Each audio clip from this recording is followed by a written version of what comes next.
you got to begin with this absolutely improved LSU defense. I mean, this defense could go from 124th in the nation to 4th. I truly believe that. They have this. I mean, Jake Peetz, DJ Mangus are bringing in a pretty sophisticated offense. Durante Jones had no clue what Peetz was coming at him with, and Jones was completely prepared in a lot of those scrimmages. I didn't get as much footage as I did last year of these scrimmages, but I got enough to get a good picture of what Jones is kind of throwing at him. And a lot of 2 linebackers, a lot of 3, a lot of 3-4 at random times, a lot of 4-3. Like, he's just mixing up a ton of it. Like, zone coverages as well. LSU never plays zone, especially in the secondary, and that's what they were doing. That's what they were doing the last scrimmage. There was a lot of experimentation going on from Durante Jones, trying to figure out his players' limitations, what he can do with certain guys. And, some of the biggest guys who stood out throughout spring and throughout the scrimmages, Mark, I mean, Derek Stingley Jr., he's shown a ton of leadership. I mean, that's come from Coach Orgeron and a few other sources saying that, Derek has been very vocal for once. He's a very quiet guy, and for once he's kind of been vocal and in your face. He's had 3 interceptions as well, I believe it was, or 2, multiple picks throughout scrimmage. Great sign from Stingley. He almost had another one, his father said, during the last scrimmage, had both hands on it. But, you can't mention this defense without talking about the defensive line. That's the number 1 defensive line in America. I've been saying it for quite some time. Just looking at that defensive line on paper, it was like that's the number 1 defensive line in America. But watching them take advantage of that talent is what makes it empirically fantastic. Mason Smith, what he's providing up the middle, Joseph Evans, what he's providing through the interior. It's absolutely fascinating. Then you got Jaquelin Roy in behind them, and I imagine Jaquelin Roy and Mason Smith could be the starters.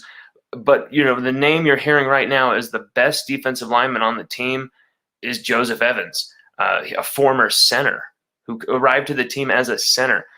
He's taking those line of scrimmage skills to the other side of the ball.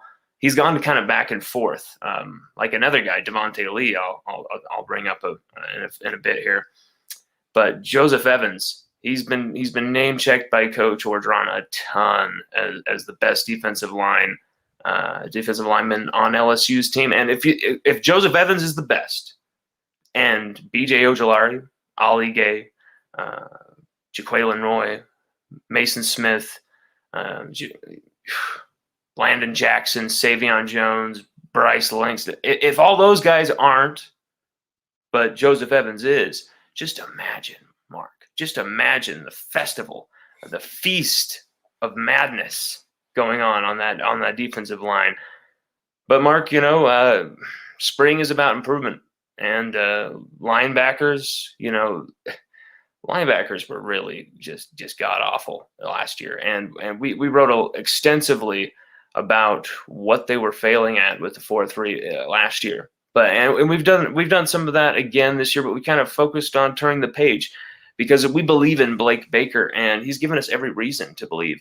Coach Orgeron says he wears cleats to practice, running around looking like Kenny Powers out there, Mark. This guy, Damone Clark described him as the coolest coach he's ever had. So this guy's got swag. He's got pedigree. It didn't work out for him at Miami. A lot of Miami fans were laughing at some of the tweets of Coach Orgeron saying, he's a great recruiter, things like that. It's all turned out to be true.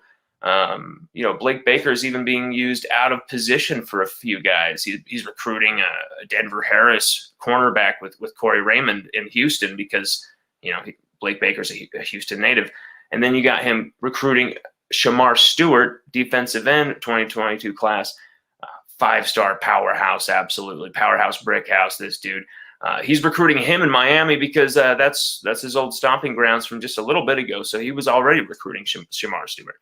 So this guy is a defensive coordinator. He was an ex-defensive coordinator. So you're putting him at linebacker, and he's in his element. And I've seen immediate improvement. It hasn't been perfect, but that's not the point about spring. I'm just seeing a lot of energy, and they're just flying to the ball. They're attacking the ball, Mark. And guys like Josh White are sticking out. He was banged up for a bit, but he's come back, and he's gotten rid of that gold jersey, switched back to the purple, and he had a hell of a final scrimmage. I'll tell you what, he walloped some people. Bug Strong, that guy, he'll make you pay the price. That guy's vicious. I think he's LSU's London Fletcher this year, Mark. Trust me, if you can see any pictures, any footage of Bug Strong, London Fletcher, LSU's London Fletcher fits the bill. Every LSU fan should be excited with that linebacker core led by Damone Clark. It's going to be a lot of hungry, hardy guys, but this defense, Mark, is just unbelievable.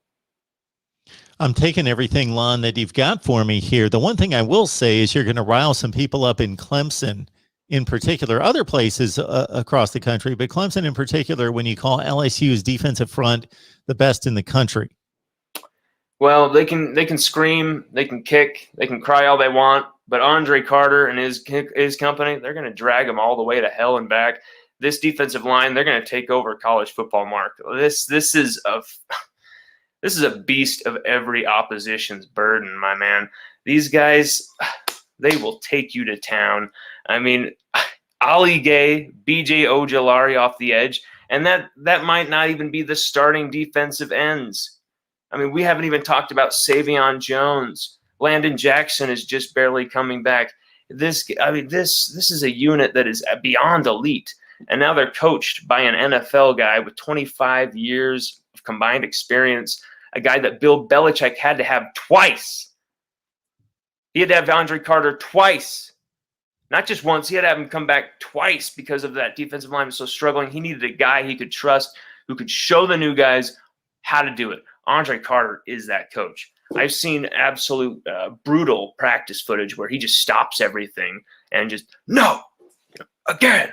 I didn't see anything like that in 2020. Even with social distancing going on, you can still be vocal. You can still be intense. COVID was no excuse for like a less intense practice. I get the restrictions at the first, but once it came to late summer, the practices were pretty much full go. There was no excuses. There was just a total lack of energy last year. This year, it is just they're just all riled up. They're flying around, the coaching staff. So that's very infectious for the players. So coaches are bringing new energy, and it sounds like it's going to be fairly unpredictable for opposing offenses to scheme against this defense. They're going to be all over the place. Oh yes, oh yes. More unpredictable than Michael Scott running your company. This defensive line, Mark, I'm really excited. You got to see them. I cannot wait for this spring game because everyone will be able to delight in this defensive line. And it's just the beginning.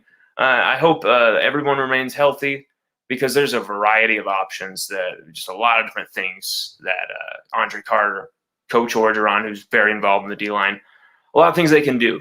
And they hired a new analyst, Carson Hall from Georgia. He was a part of that 2018 national champion runner-up team that played in that epic Rose Bowl game against Oklahoma.